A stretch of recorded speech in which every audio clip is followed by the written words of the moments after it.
Hey, Ag Teacher Thoughts here. I know this is kind of the second video, but as I was going through and putting on hangers, I kind of discovered something that was going on.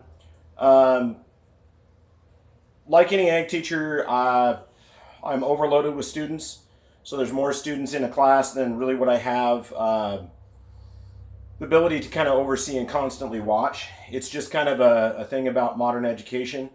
Um,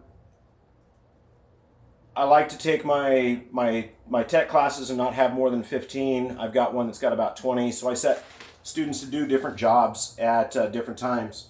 And as I was going through here and working on my baskets, I had a crew of students that I'd outlined and show them how to lay out the baskets, and they weren't put together correctly. Now, some of you may look at this and say, well, it looks fine to me. Well, actually, no. This is actually going to form a lopsided basket.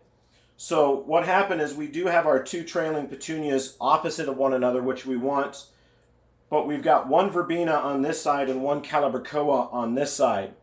So this calibrachoa is going to be mounding, and it doesn't really trail much at all. It'll get down to maybe about here on the basket. The verbena trails much, much longer, so really we want those to the outside.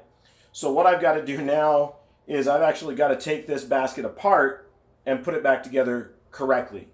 It's kind of brutal, kind of hard on the plants, but they were planted maybe 2 days ago, so it should be okay. It's not great.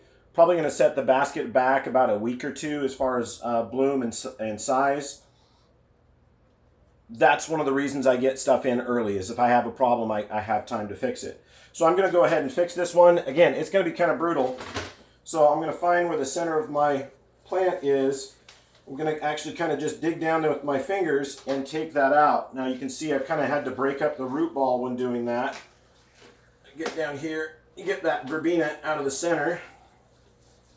Okay, and that one's got to come out. And these have to be planted the way they're designed, because otherwise the basket just doesn't look right.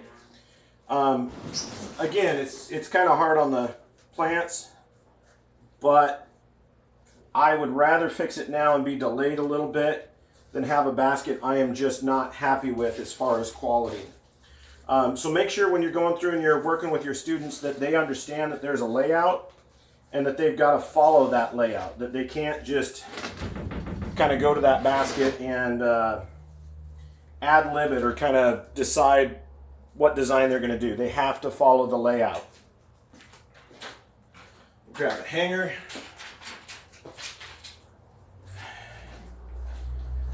And yeah, it's almost every single one of the baskets that they've done, there's an error in them. So I'm having to go back through and redo it, which isn't ideal. Kind of doubled my time that I was going to dedicate this weekend. But hey, that's just what happens. It's my fault for not checking in. More on there. I did grab some trusted students.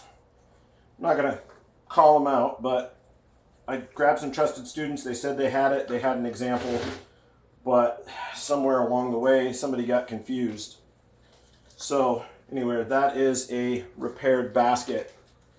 Okay, so that one is correct again. I'll put him off to the side. Here's another one that's incorrect. So we've got our two verbenas side by side, and a trailing petunia in the center, a trailing petunia on the side, and our mounding over here. So this is going to be a really lopsided basket. It's going to be really long on this side and short on this side, or basically devoid of blossoms.